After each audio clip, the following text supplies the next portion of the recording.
igralo se kolo, od jutra do mraka vodilo se kolo kroz 9 sukaka.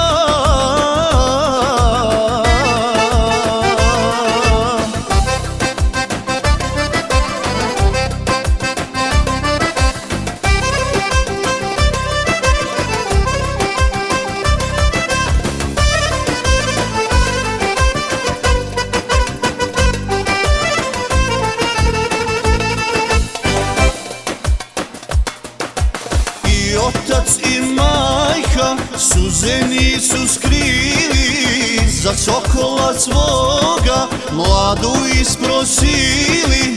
Igralo se kolo od jutra do mraka, u kolu je bilo preko 300 djevojaka.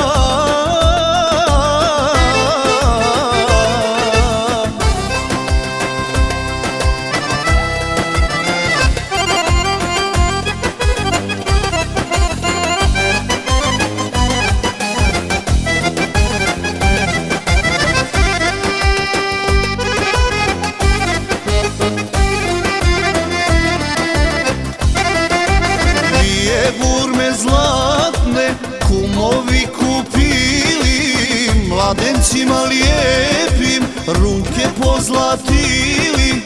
Prijatelji nisu mogli odoliti, stadoše u kolo sreću